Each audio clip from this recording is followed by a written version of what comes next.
What is up, friends? This is Elijah. Welcome back to the channel. And this is a new series I'd like to call Reactionary.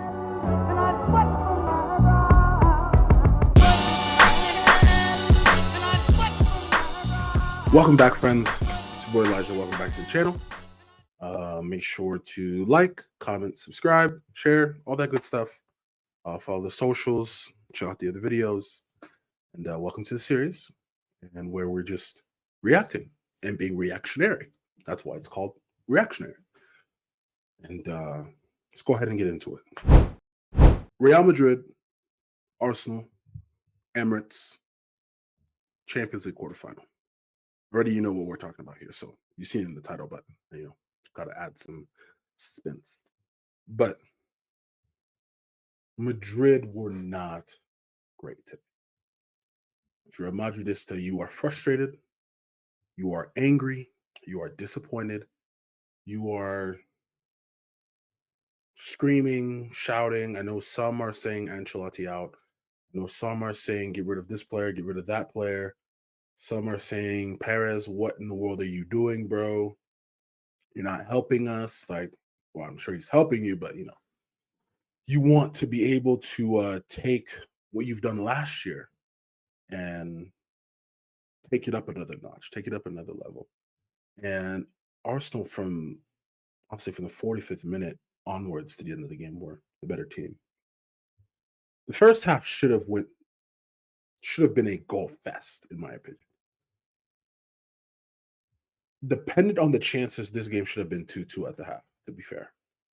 Mbappe shifting his body in a weird way, and then his shot gets parried by Raya. Partey having a chance, no one to collect, or like they say in basketball, put it back up. Give another chance at goal. Saka his cross into the box. I mean, no one was there to parry it. No one was there to bury it. No one was there to make a difference attacking wise. If Arsenal had a full-on striker, and not even just a striker, just somebody who knows how to play the position, just be there when I need you to be there, Arsenal wins this game easily 5 or 6-0. The attack of Madrid was lackadaisical, in my opinion. It looked lethargic.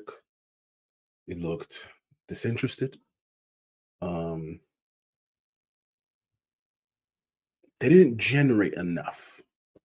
And for a team of that quality, and for those names, those brand names, as I like to say, those superstar names, you'd expect more for them, but we didn't get more. And that's really frustrating from those types of guys. Second half was absolutely what blew my mind. I was thinking, okay, Madrid, you can go in there, you can make a statement, you can kind of turn things around, get that bad half out of your head and just go and just score goals and just let's get up out of here. 1-0 is fine. Let's just get up, get a result and go back to the Bernabeu, or even get a draw if you wanted to. Arsenal said, nah, homeboy, you are not getting that tonight. And we talk about Declan Rice. Declan, I'm sorry. I was not familiar with your game, as Shaq would say. The first free kick was, in my opinion, out of this world. If you look at the way the ball bent around the wall, and the way even it's wild to me, because Clyde Tildesley, one of my favorite commentators in my lifetime, was saying to Rob Green, I don't think he's gonna try to beat Courtois from this far out. The next moment, he literally beats Courtois from that far out. Like, that is absolutely insane. I mean, the commentators Could you say curse? Could you say jinx? Could you say luck of the commentator? I don't know. But it really boggled my mind the way the ball just shifted around the wall and just went nestled beautifully into the net. The second one, I think Courtois should have saved. Obviously, it was on his side of the net. I've had friends who've played goalkeepers as goalkeepers. I've had my brother played as a goalkeeper in Africa. Like, I'm sure if I called them up right now, they've been like, knowing him, seeing how he does things, and how we learned from him, he would have saved it, but didn't because Declan's shot had finesse, it had precision, it had power. It was just destined to go in. It was fate for Declan. He's the first player, I believe, to score 2 free kicks in the Champions League. Not even first, but like he joins this list I've seen where it was him, CR7, Neymar, Rivaldo. Like, listen to these names. And then the next name, the fifth name that is added is Declan freaking Rice. That is wild. A couple years ago, you wouldn't even fathom hearing a person like Declan Rice say, yeah, he's a guy who scored 2 free kicks in a European knockout match. 2 years ago, he was with West Ham and he was winning the Conference League there, which that is actually one of the European performances I actually respect because West Ham needed a trophy. Moyes needed something, and it worked out for him. Now the question is, what is next? What does what does Madrid need to turn this tie into their favor? Obviously, you can say goals. That's a given. Like, yes, you need to score 3 or more goals to get to the next round. Yeah, to get to the next round. 3 will take you to extra time. 4 will win it, or a certain amount, maybe 3, 4, 5, 5, and then you go to extra time or you go to penalties and you try to win it that way. But Madrid needs to find something with it, and I know they can. We've seen these guys turn around crazy, crazy deficits into their favor. We've seen them last couple minutes, against PSG, last couple minutes against Chelsea, last couple minutes against Manchester City, extra time against Manchester City, these playoffs against Man City, recently against Atletico on the penalty shootout, even though we get the controversy and everything, but this is their competition. Since 1956, this is their competition.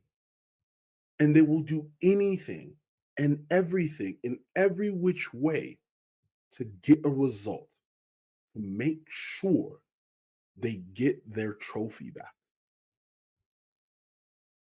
If I'm Arsenal, do not revert back to type. Does that make sense? Do not revert back to type, which is what we saw on Saturday against Everton. That is reverting back to type, where you're lethargic, where you're incapable of creating chances, where you're wasteful with the ball, where you're shaky, you're not trustworthy of yourself. That is reverting to type.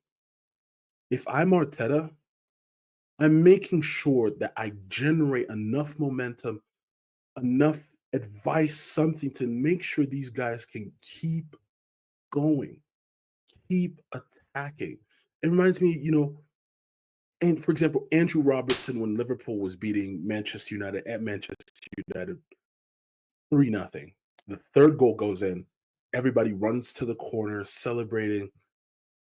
All of a sudden, Andrew Robertson comes in and he's like, keep going, keep going, keep going. Do not become comfortable with the advantage. Instead, look to add on top of said advantage. Um, no doubt, trust me, no doubt at all. Because when you go to the Bernabeu, you see that tifo where they say, you know, this is the standard of winning. I'm translating it from Spanish.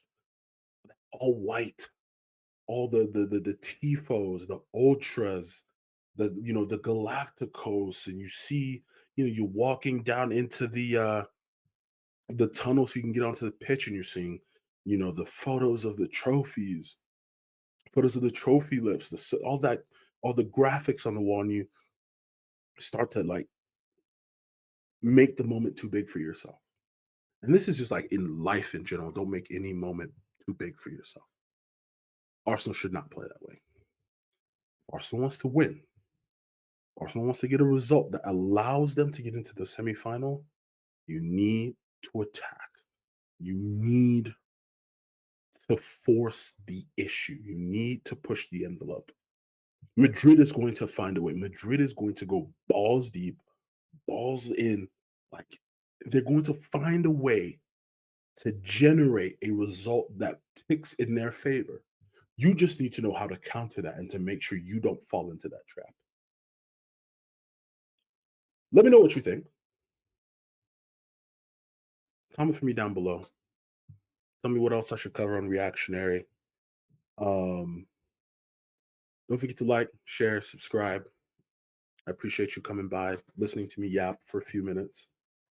Um, but yeah, that's pretty much it, man. Thanks for hopping by. And this was Reactionary. See us. God bless.